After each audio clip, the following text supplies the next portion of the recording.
am ChatGPT. When I don't know something, I make it up with total confidence. I am Perplexity. 20 sources prove 2 plus 2 equals 4. I'm the nerd who always cites every source. Yeah, we heard you. I am Grok. I don't care about anything. I am Cloud.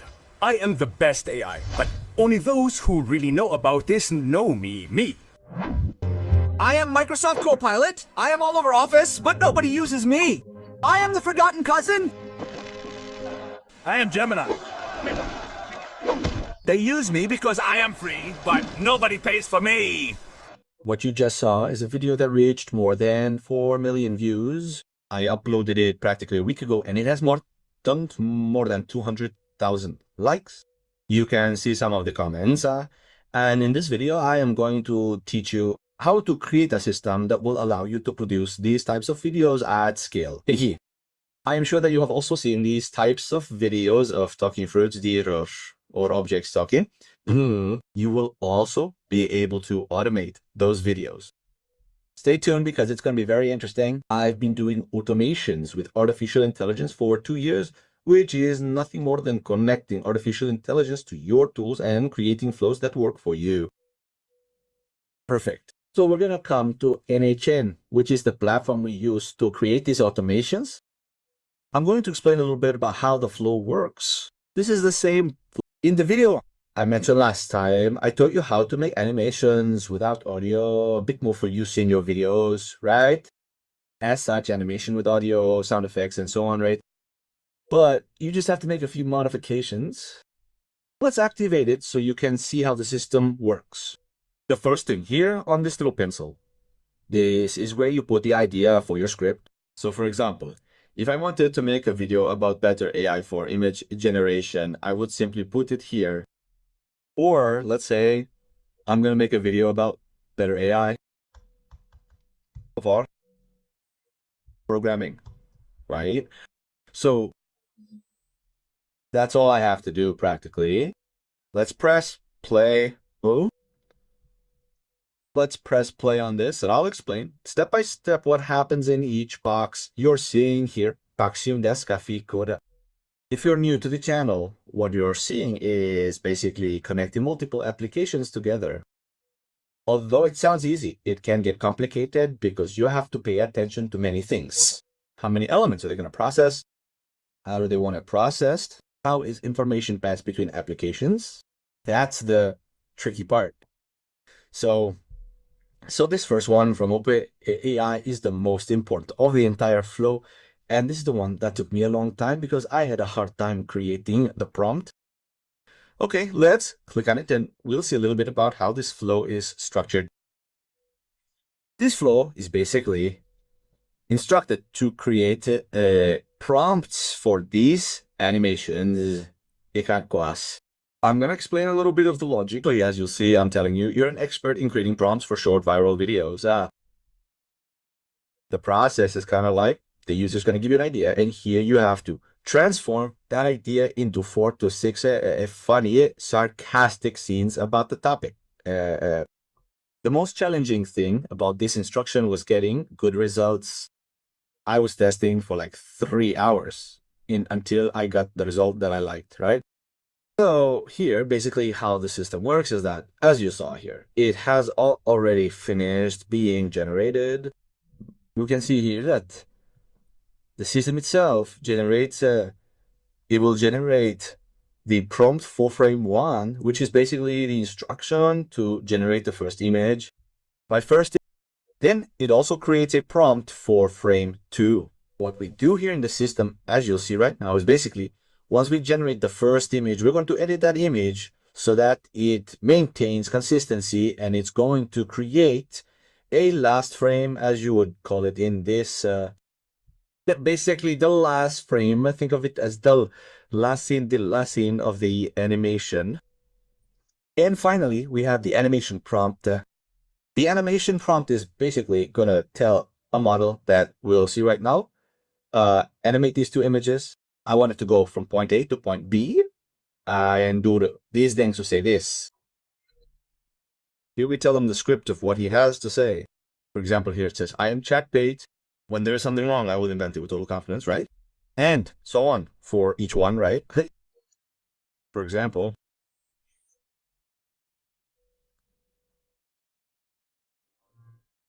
this is the world of animation. This is I am Codex. I get paid to do magic for everyone. I mean, you've already seen the style of how the system works. And I tell you, it sounds simple, but there are some things you have to be aware of. So, okay, here it generated 4 scenes for us. Perfect. Let's continue with our flow. Let's hit split. What split does is basically separate the scenes. See that it says 1 here and 4 here? Basically, split tells N8N, hey, the artificial intelligence is giving us 4 different scenes. Separate them to process them individually.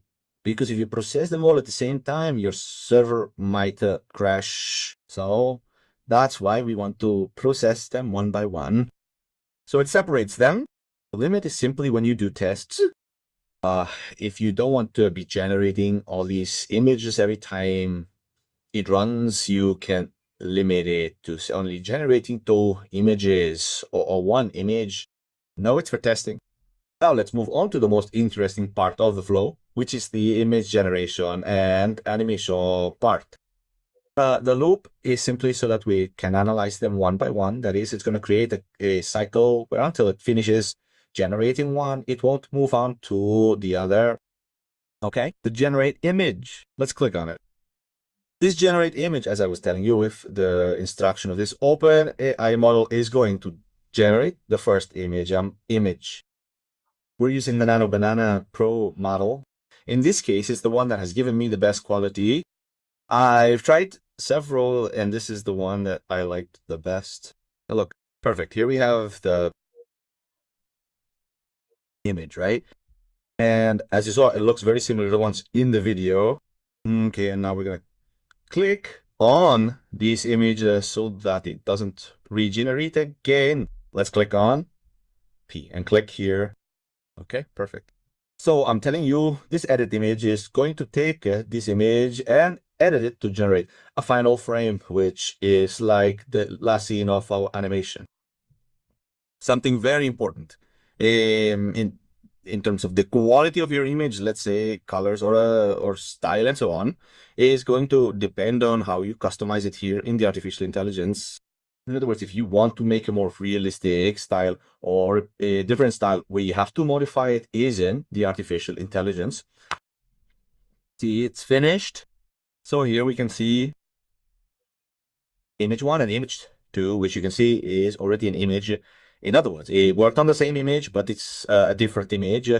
So what it's going to do right now in an AI model is animate from point A to point B and add audio. Perfect. Now, let's click on P so that this doesn't run. The edit field is simply to change the name because here you see that the result tells us edited and we want it to say data. So this changes from edited to data. That's all that little pencil does. The merge is simply going to join these 2 images because file transfer in N8N is a bit complex. As such, if you want to transfer a file in this, it's called binary data. It's not like a link as such, it's binary data. So if you want to transfer this, you have to use a merge. So you can transfer it from here without a merge.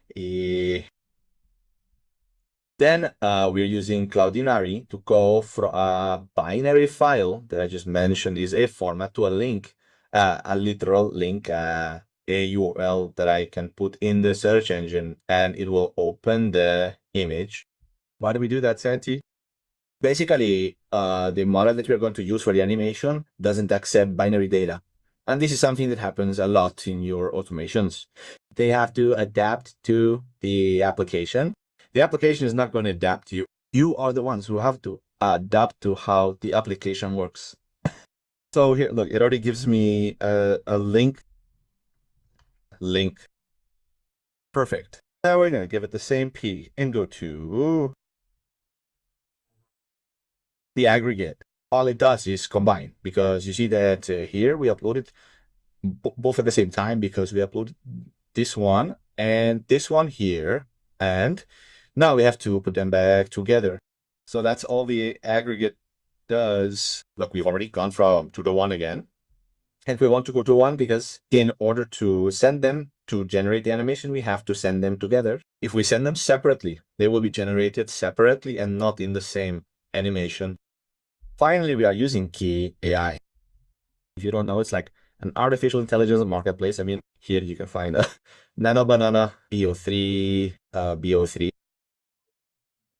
practically any model, and it has very good prices you pay per use. I'll explain the cost to you right now. It's a bit high, but this application is cheaper. So, look, here the model we're using is BO3, which is the best. The one you saw here is generated entirely by BO3 for each scene.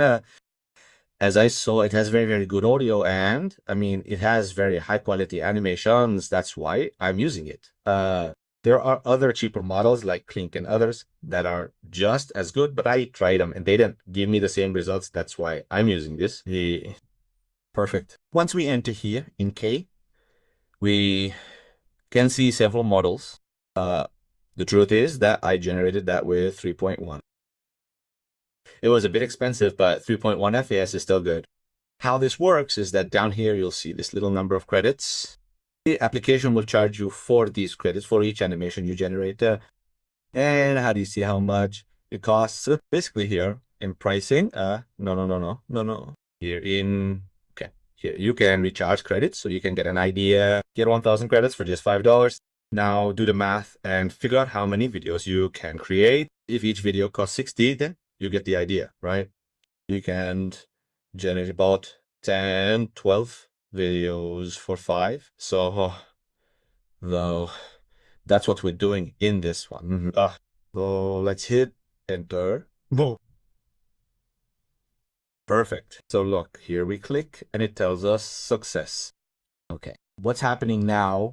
Basically, we send the request to generate the animation, but we haven't received it yet. Why? Because if you process the animation on your server, it won't matter. Or imagine that how this works is that we send the request to Kai's server. We tell Kai, hey, I'm requesting this. And now we have to wait to receive it. But Santi, how am I going to receive it? Okay, we saw that in the last video too. Here, all I did was make it a little simpler. I didn't do all the logic here because I didn't need it, honestly. The only thing that happens is, I'll explain it quickly, inside this HTTP, which, by the way, this HTTP or this little ball doesn't have a logo because as such, this doesn't have a direct connection. In summary, we leverage HTTP to connect to any application offering a public API. Let's click on it, and down here, we can see all the parameters that are sent.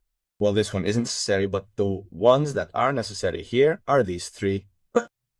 The prompt, which remember is the prompt generated by the artificial intelligence, the animation prompt where it says, I am so-and-so, right? Here goes that one.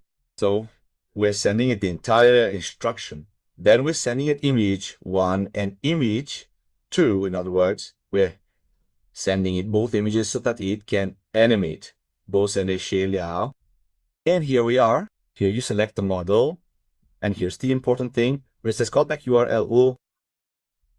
And if you've seen others in my videos, there's something called Weber cookies in automations, which is this node here. Think of it as something that receives information. That is, whenever you make a payment on Amazon or wherever you want, a webhook is activated. It's basically like something that's going to receive information and going different actions and perform different actions.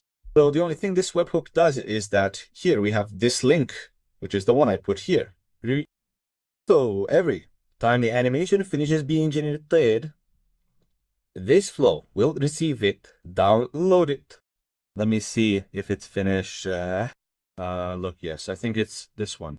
Okay, yes, look here. It received it. Here we can see the results here. In fact, if we copy this link and paste it, we should be able to download the video. There it is. I'm ChatGPT. When I don't know something, I make it up with total confidence. Perfect. Now you have a bit of an idea of what the flow is like, huh? And all of this is going to be uploaded to my Google Drive folder, which I have here, they're going to be uploaded to this folder. Perfect. Now we're almost done. We're done with the essential part, which is the automation. Now the next thing is the somewhat manual part, which is literally the only manual thing I did. What I did is literally download all of those animations. Yeah. In fact, I'm going to show you how I edited them. I came here to CapCut, and all I did was insert all of the clips, add transitions between each one, and that's it.